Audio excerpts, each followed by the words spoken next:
This video is brought to you by Dr. Kristen R. Bromley's Guitar Method Book Series and Online Music Academy. Hi, I'm Dr. Kristen Bromley. Welcome to my online academy. It sure is great having you join me here in these online lessons. This is lesson 14 in this mini course that is all about flat picking. In this lesson, we're continuing to work with the bass down up, alternate bass down up strumming pattern. But in this lesson, we're working on two chords that we haven't worked on that yet with, and that is F and C7. And I should say C7 works the same as C. And in this song, if you need to, you can just do C if fingering C7 is a bit much. But we haven't yet done F and C7, so we're going to do those in this lesson. Down in the description below, there is a link. You can download a free copy of the sheet music in PDF form. We're doing This Old Man. So we're just going to go ahead and dive right in. So with the F chord and the C7 chord, we have a couple different options of ways that we can do the alternating bass. So with the F chord, usually in this style, we use just the top four strings when we play F. You could do the full 6-string bar chord. It's less common, but you could. With that one, you could pluck the low 6th string as your bass and then go up for the 5th of the chord on the 5th string, and you could do that if you wanted. But more often we use the 4-string one. But depending on the song, you may want to use the 6th string, and that's okay. But I'm going to work here with the 4th-string one. So we got the bass on the 4th string, so we're going to pluck that, and then we can alternate with the 3rd of the chord on the 3rd string.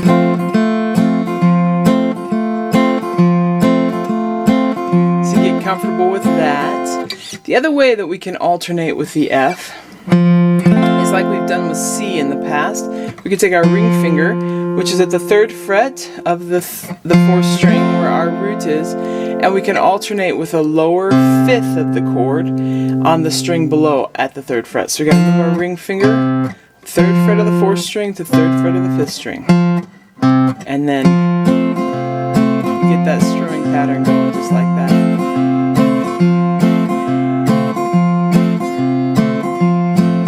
C7 follows the same pattern. So with C7, we've got the root on the 5th string. So that's where our bass note is, our lowest root, I should say. Then we can alternate with the 3rd of the chord on the 4th string. So we can take the root and go to the 3rd just by going 5th string to 4th string. So get used to that.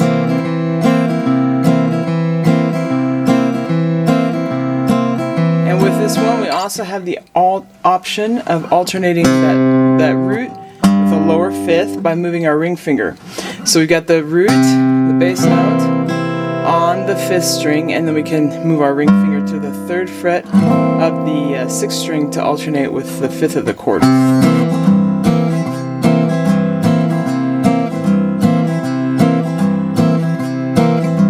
Just like so. Okay, let's plug these in to the chord progression here in this song, This Old Man. So we'll just go ahead. This Old Man has 4 verses. Since the chord progression is so short, we'll just sing through all of them as we're playing it. Give us a chance to do it. Let's start off with the one we're going to go root to the 3rd of the chord. So the lower bass note to the higher alternate. Just like so. Say 1, a 2, a 1, 2, ready, and this old man, he played 1, he played knick-knack on my drum with a knick-knack, paddywhack, give the dog a bone. This old man came rolling home. This old man, he played 2, he played knick-knack on my shoe with a knick-knack, paddywhack, give the dog a bone. This old man came rolling home. This old man, he played 3, he played knick-knack on my knee with a knick-knack, paddywhack, give the dog a bone. This old man came rolling home. This old man, he played 4, he played knick-knack on my door with the knick-knack, paddywhack, give the dog a bone. This old man came rolling home. So I just did that F, C7, F is an ending there. Okay, and we can do it the other way, where we alternate with that lower 5th of the chord. So we've got our root, the lowest root is the bass note. And the alternate with the lower fifth of the chord. So ring finger is going to move from 3rd fret on the 4th string to 3rd fret on the 5th string for the F, and then for C7 or C, 3rd fret on the 5th string to 3rd fret on the 6th string. Okay, here we go. I want to ready, and this old man, he played one, he played knick-knack on my drum with a knick-knack, paddywhack, give the dog a bone. This old man came rolling home. This old man, he played two, he played knick-knack on my shoe with a knick-knack, paddywhack, give the dog a bone. This old man came rolling home. This old man, he played three, he played knick-knack on my knee with a knick-knack, paddywhack, give the dog a bone. This old man came rolling home. This old man, he played four, he played knick-knack on my door with a knick-knack, paddywhack, give the dog a bone. This old man came rolling home. Okay, so that's how that one works. Great practice with those two chords. Let's take a look at the melody. As I've mentioned in all these lessons, but I mention it again in case this is the first one you're joining me on for this mini-series, is that as we're working towards the end of the mini-series, we'll be working just with melodies and so on. It helps to do these simple melodies to get used to that picking direction and just reading the tablature or the notation or whatever. So we're going to go ahead and do that with this one as I have with others. It's written in the standard music notation and tablature. There's books in the method book series for note reading and tablature that can help you if you don't know how to read those, either one of those, and they can help you master that. There's also a quick answer video that can get you going on how to read tablature if you need help with that. So I'm just going to dive in though. Now, as I've mentioned in other lessons, with flat picking, we're usually using alternate picking based on the rhythm.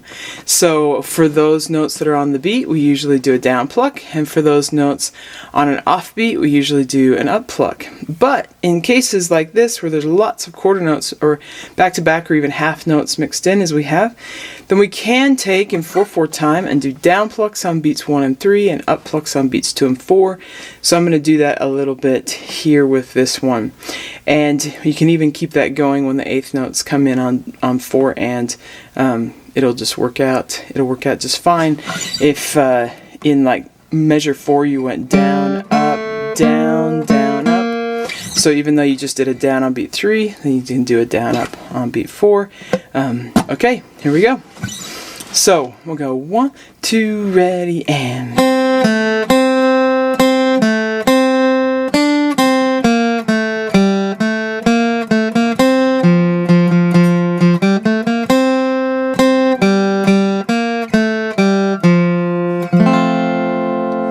And of course you could take and continue that on, do as many repeats as you want. Learn to take it as fast as you can play it accurately, and you'll just get better and better. Okay, so that wraps us up for this lesson. In the next lesson, in lesson 15, we're going to do the last one of sort of this segment where we're working with the bass down up, alternate bass down up, and working on these various chords. So in the next lesson, we're doing C, F, and G7. We haven't yet done the key of C that way with all 3 of those chords, so we're going to do that. And then as we move on past that, we're going to get into some hammer-ons and pull-offs that can happen in this music, and then we'll be getting into inserting bass note runs between the different chord changes. So we'll be inserting that, continuing with this strumming pattern, but inserting those bass note runs. Lots of great things to look forward to. Hope to see you next time. Take care.